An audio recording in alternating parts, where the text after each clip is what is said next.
countries are still following the DIP. DIP is commonly known name there, debtors in possession.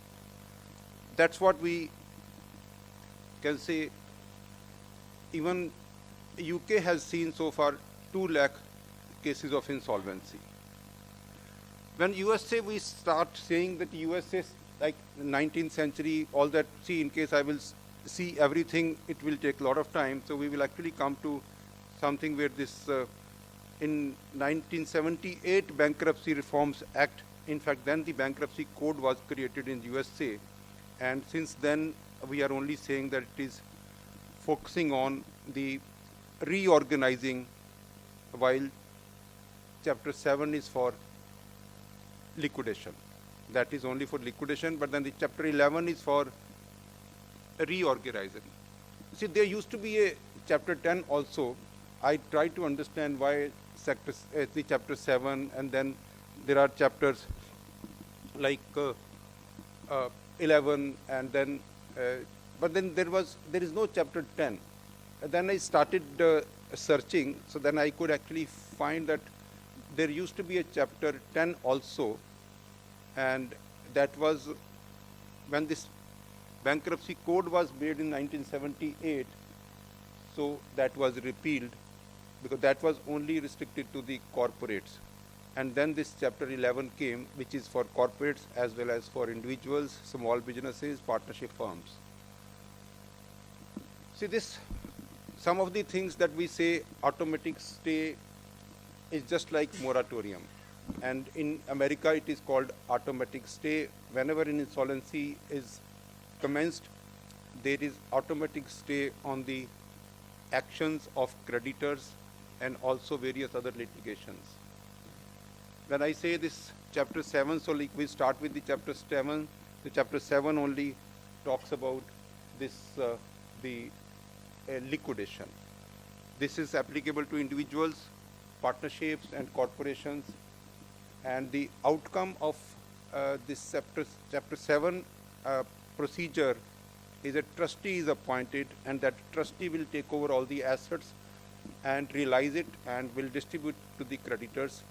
That is what is Chapter 7. The most important part about Chapter 7 is that it is mostly used by individuals who actually have some loans, like unsecured loans, credit card loans, and also the medical bills. So they get full discharge from all these loans in case they take the shelter of Chapter 7.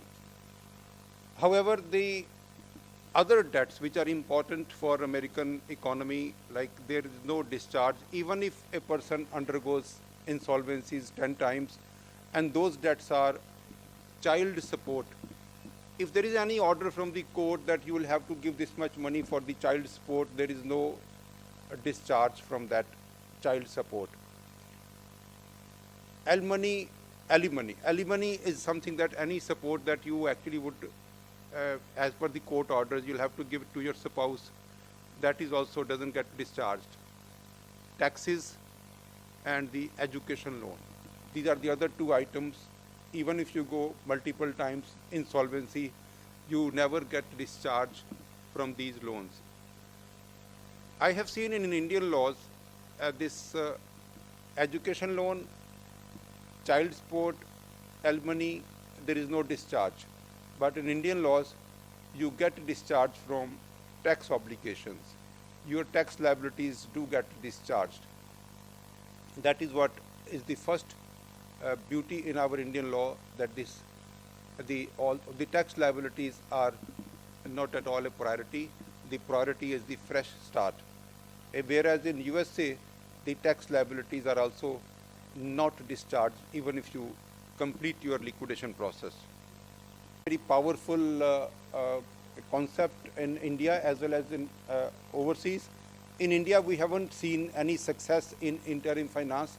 Even yesterday, one of the speakers was saying that the major hurdle in interim finance is that in case the company goes into liquidation, the lender cannot claim interest for more than 1 year.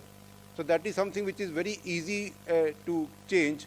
And I would actually request the regulators that with a small change, this interim finance market can actually prosper.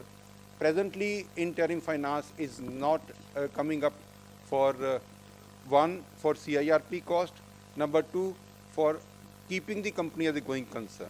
Second part is more important. While the first, of course, we can manage as an insolvency professionals, we are managing it for the last 5 years now, and we are managing without the CIRP cost.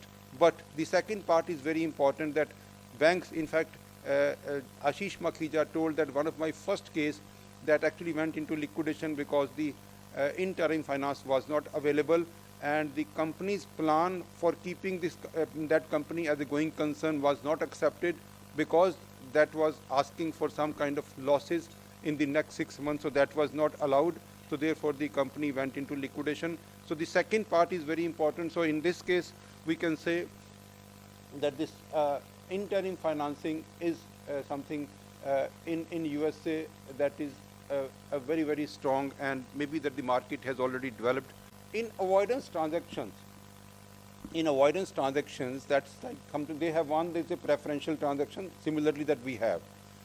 But their look back period in that case is 90 days only before the filing of the bankruptcy. Fraudulent transfers are like any kind of estate of the companies transferred to the family members for a nominal price. Then unperfected liens. Unperfected liens is a new thing, because see, this is something that practically I can explain what exactly is unperfected lien. Let us today we understand that a person started taking a loan from a bank and the disbursement was made, but the lien was still in the process and the company in fact gone for the insolvency. So his lien could not be perfected, his security could not be created. So the US law in fact allows that security to be even created during the insolvency law. Secondly, like when in our case in India, a company is trying to sell the unencumbered assets, and the company sells its own land, say about for 50 crores, and takes 25 crores as advance from a person. Now, in case the insolvency starts, that lien of that person is yet not recognized, because that person has entered into an agreement, and that agreement says that he definitely will have a right of specific performance. That right of specific performance is not recognized, and it is actually creating a lot of litigation. So therefore, this is one is good, the unperfected liens that actually can be brought into Indian laws. Of course,